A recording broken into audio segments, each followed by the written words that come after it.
I didn't see you there. Greetings, brethren. It is I, the Donkey, and welcome back to Donkey vs. Beer, where we shall finally try the Anchor Steam Beer. Now, I have several subscribers who swear by this beer. This is an American beer brewed in San Francisco, and it was recommended to me by my subscriber, Mitchell, who is a long time subscriber of mine. And he has told me about this and said that the reason it is called the Anchor Steam Beer is because this brewery still uses an open vat fermentation, which means they have vats apparently on their roof, which is insane. But I guess it's San Francisco and California, so it doesn't rain that much, so that's okay. And it steams because the fermentation and cooking process happens in an open vat, and that is, I can't even describe to you how old school this is. Like, from a German perspective, this hasn't been done since the 1700s, really, right? I'm sure there were some breweries who did this into the 1800s, but even that is so long ago that it doesn't even matter, right? This is such an old school way of brewing a beer, and it's something that I have never experienced before. I have never had a beer that was actually open vat fermentation, because even the beers that try to recreate old brewing methods in Germany, they are kind of forced by law to use modern brewing things, right? So modern brewing vats and methods and all that sort of thing. So you may be able to get this sort of thing from a private brewer, but I have never found anyone who not even a private brewer, who does this sort of thing, because it's just so old. So it's from a different era here. So I'm so excited about this one. I promised you in the Liberty Ale video that I would be nerding out about this one, and it is, oh my god, I'm so excited about it. I really hope that this is an experience that that I will remember, and I really hope it's good. I don't know if it is, but I mean, people are saying it's awesome, so really looking forward to it. And the best part about it is, a lot of beers from around the world that get imported, they get sort of German stickers glued over the original stickers that follow sort of German and European law. And in this case, they listed all the ingredients, and it's water, it's malt, it's hops, and it's yeast. And there's no other garbage in it, so I'm already so happy about this. It's a real beer, and it's open vat fermentation, and I'm just so excited. 4.8%, it's fine. Around 5 is always good. And I already brought the big glass, because it's another one of those Anchor company bottles, just like the Liberty Ale. So it's 355 milliliters. That would not have fit in my tiny half pint glass. So we're going with the big one. I'm so excited. Let's go. Let's have a smell.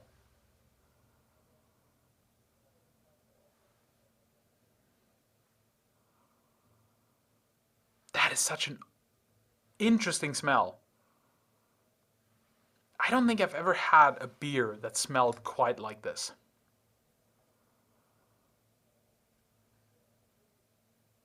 How cool is that? Okay, so I apologize for all the bottle sniffing. Yeah, I know that there have been comments in the past like, ew, Mr. Bottle Sniffer, but look, okay, I like the smell of beers, and this does not smell like anything I've had before. I'm so excited. Let's go.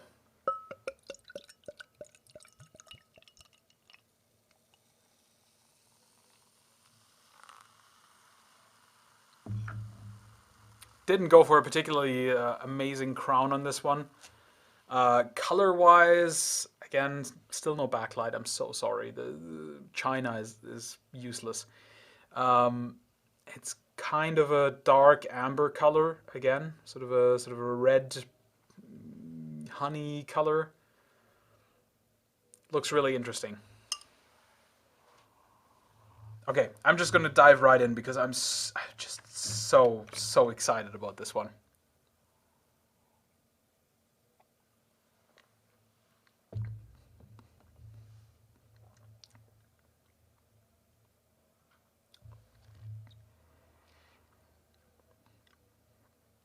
That's really nice.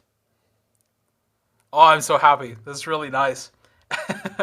So, from the Anchor Liberty Ale, I was kind of disappointed a little bit because it was just such a strong um, IPA kind of taste that I was worried that it would just be kind of a, your average sort of craft brewery that does where most of the stuff they do is really overhopped and just not very fun, and most of it just tastes like IPAs mixed with other kinds of beers. But this one, now there definitely is a strong hop flavor off of this, stronger than I would expect from more sort of German beers. But my goodness, is this nice.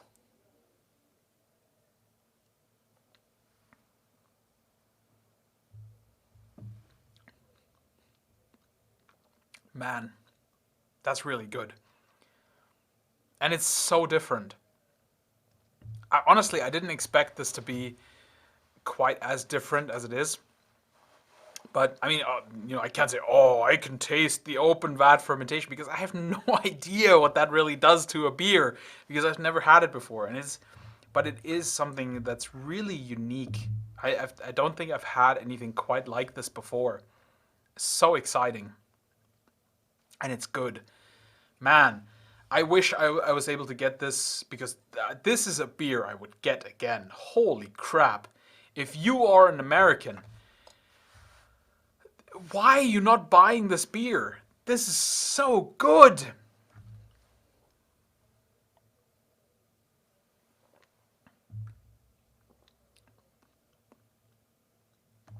It's so nice. So it definitely has that sort of really strong hop flavor that you get with a lot of American craft beers, but it's not overpowering in this one. When I talked about the Liberty Ale, again, link up here, and at this point, I'm not sure if I'm even going to upload the Brooklyn Lager video. I might just make a new one featuring that because I think it was the wrong night to try that one. I was quite annoyed with a lot of the beers that I drank that night, and then I did that video and I kind of raged, and I don't think it quite deserved all of that rage, so I might make a new video. But anyway, American beers that aren't, your Busch and Bud and Pabst Blue Ribbon and Miller's kind of Coors kind of crap, they do emphasize the hop flavor in their beers quite a lot. They really go ham on that and really make their beers about that kind of flavor. And so I'm not surprised that the hop flavor really comes through in this, but it's not obnoxious.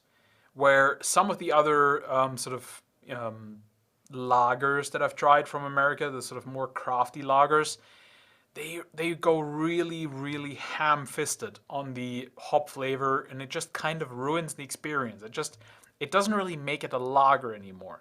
They may be using lager yeast and the same brewing methods, but they're going so heavy on the hops that it just doesn't really give you the same experience that a lager is supposed to give you. With this one, I'm not getting lager at all. This is something just totally different. It is literally something I've never had before, and it tastes like something I've never had before. It's really good, though, I should say.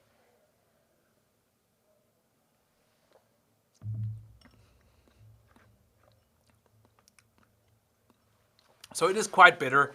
There's a lot of savoriness to it as well. This is going to be another beer that goes so well with really heavy foods. Oh, great.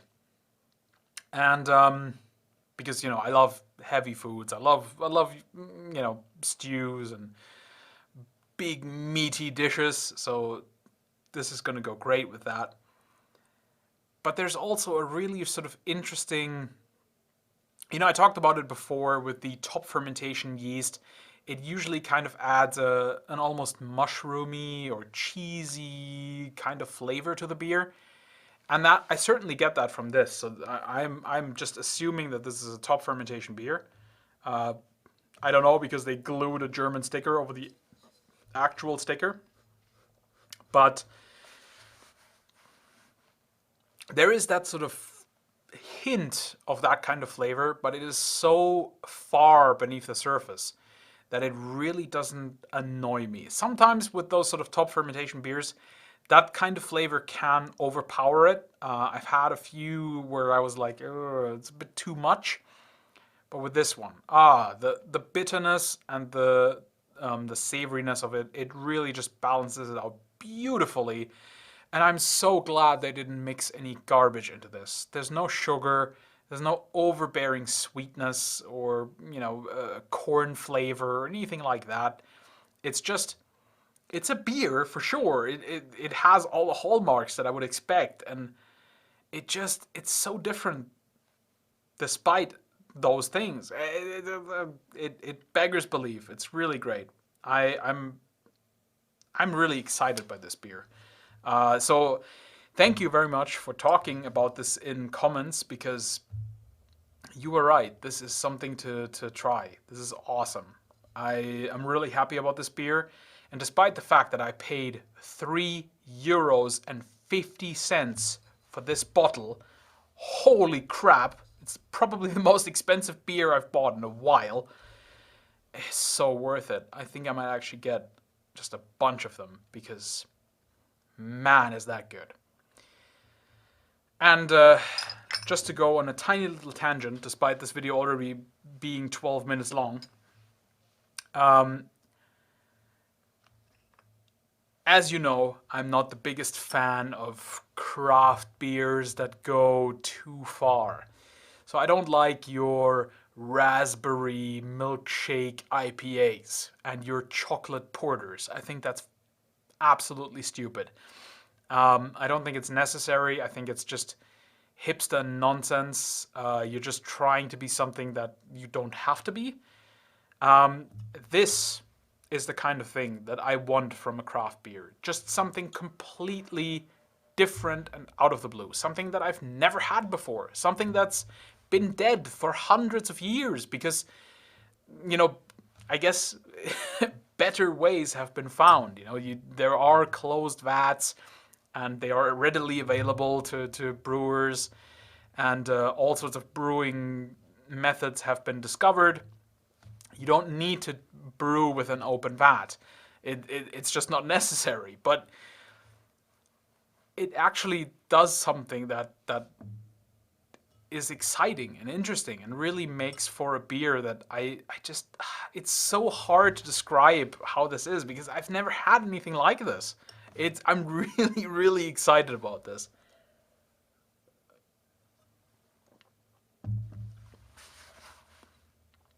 It's really nice. Man, what am I going to rate this? This might be one of the highest rated beers on my channel. It's so good. And it's not even German. There you go. I'm going to be a bold bastard, and I'm going to rate this a 9 out of 10. This is awesome. If you are an American and you are not drinking this beer, you're definitely doing it wrong.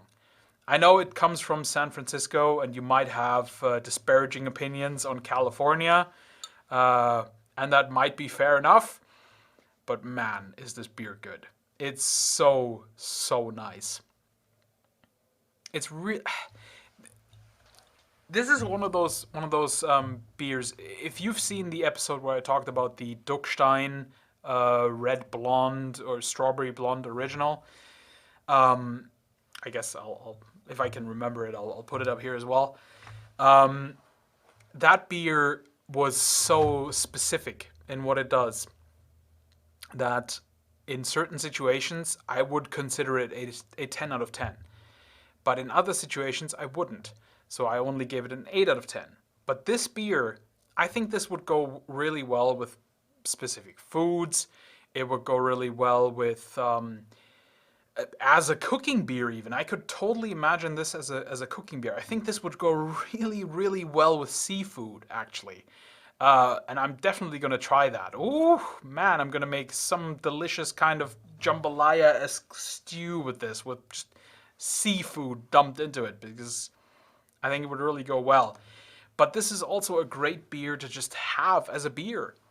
It's so nice. It's a real all-rounder. And yeah, what a surprise. I mean, as I said in the other video from this company, I was really hoping for this to be a beer that I could nerd out over, and oh man, it's awesome. It's really awesome. So thank you very much for Mitchell, to you. You recommended this to me, and I found it online, and I got it, and I love it. It's so good. I think you said you haven't had it in a couple of years. Get it. Get it again. It's really good. It's fantastic. I don't know if you'll if it's still like you remember it, but it's so worth drinking. It's really good. And everybody else who likes it, how right you were. It's so good. Well done, Americans. You can actually brew a fantastic beer without crazily overhopping it. I'm so happy. I'm a very happy German drinking a very American beer, and as disappointed as I was with the Liberty Ale, this absolutely makes up for it. I'm definitely gonna buy a whole bunch of them, which will bankrupt me because it's so expensive. So yeah, thank you very much for watching. I hope you had a wonderful evening, and please join me again on another day for another beer, when I hopefully have something as awesome as Anchor Steam Beer. Take care, guys.